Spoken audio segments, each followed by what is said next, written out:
Just 2 days after returning from the knife throwing competition in Las Vegas, I started working on my new targets. After assessing the situation with my old target setup, jotting down notes of how it was built, and deciding what repairs needed to be done, I jumped right into full gear and got to work. And let me tell you, I had my work cut out for me. Due to my crazy schedule, I had to jump back and forth between making the new targets and fixing the wall taking down the old target. However, I began by doing the one thing that's most important to me when working on a project: cleaning up my workstation. Now that's a clean garage. The first thing that I did was purchase 6 pressure-treated 8-foot 4x4s and cut them into 6-inch blocks. I prefer the pressure-treated wood as it tends to last longer in our hot desert climate. It's also treated to prevent the wood from rotting from insects and fungus. The competition target setup consists of 3 separate targets. Each one of my targets will hold 25 6-inch blocks. So the next step is to sand down each individual block on both the top and the bottom so that I can puzzle them all together and make sure that they fit as flushly as possible in each individual target. Sanding wood is actually one of my least favorite things to do. Some may find this step is unnecessary, but to me it really makes a big difference in fitting the blocks closer together. It also looks a lot prettier. And I mean, hey, who doesn't like something pretty? Okay, so today is day 3, I believe, or maybe 4. I don't know, I lose count of the days actually, but what I'm doing today is I'm basically building the frame for each individual target, just measured each side, and then cut a piece of 2x6 to fit. I've got one corner screwed on already, and then I'm gonna start gluing each side of each individual block and then clamp them together as tight as possible so that when they are dry tomorrow, I can screw the ends together and they'll be snug as a bug.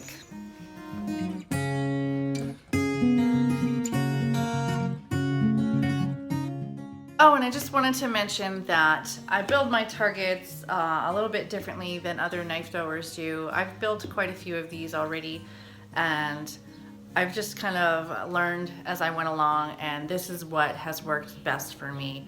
So it might not work great for you, but take what you need from it and just kind of go with it and see what happens, because everybody does things differently, uses different wood, different secure types. Some people use rods to tighten up their targets. So, you know, it's basically what you can afford to do, what you want to do, and how you want to do it. So it's nothing really set in stone, but like I said, this is how it's been working for me and how I will continue to build my targets until maybe I find a flaw that I can fix in the future.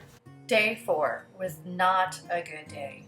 This is target number 2 I am working on, and it was giving me a hell of a time. I couldn't move fast enough for the glue, and my clamps were not cooperating, causing the sides to lift and shift. But after much struggle, I finally got it to work the way I wanted it to. After gluing all the blocks together, clamping the sides, and finalizing the screws on each corner, they turned out pretty good. Once they dried, I also added a bit more glue to the creases on the front of each target for extra hold. Once they were dry, I lightly tapped in some contractor shims to any gaps that appeared on the sides. Once that was done, they were ready for backboards. The backboard process is tedious, but my favorite part. I used 1/2-inch plywood for the backboards and measured each target to tell me what size I needed to cut for each one. Once cut, I marked along the top and the side of the board where the creases were from each block, then used my T-square to draw the outline of the blocks directly onto the board so I would know where each block was located. After that, it was time for glue, and lots of it, and I mean tons. Glue is so fun.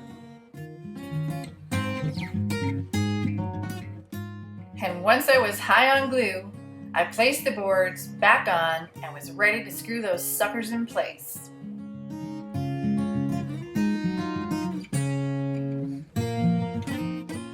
Using 2-inch screws, I put 2 in each block, and once that was done, I added a few extra screws to each corner of the target.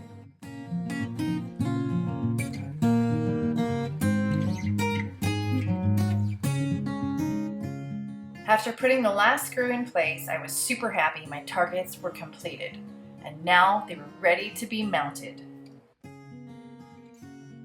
But first, I needed to take down the old target and repair the stucco wall. I was hoping I'd find some nifty critters behind all those boards, but to my surprise, there weren't any, not even one little lizard.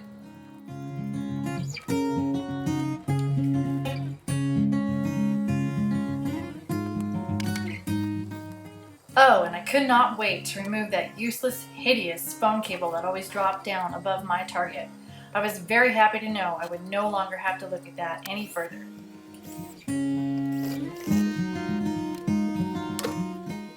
All-purpose stucco patch. If you guys haven't tried this before, it works really, really good. And it's perfect. It's perfect for this project, that's for sure. There's a lot of tiny little holes in there, so just kind of seal them real quick. And we're good to go. So, onwards. After patching the stucco and a little bit of sanding, I painted the wall. I also had extra paint left over, so I painted the fence too. And I can honestly tell you, it never looked so good. Next up were the support beams for the plywood. The 2x6s were secured to the support beams that framed the wall of my house. And then the 1/2-inch plywood was cut and secured to the 2x6s to cover and protect the entire wall.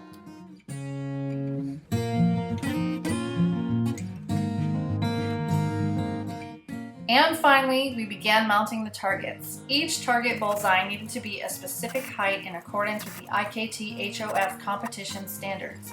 This meant that the middle target bullseye was to be 50 inches from the ground and the 2 side target bullseyes were 60 inches from the ground. After measuring out exactly where they needed to go and marking the plywood, we used 2x2 cuts above and below each target, screwing them into the plywood and also down into the target itself. And for additional support, we also added some screws in at a diagonal on each side of the target.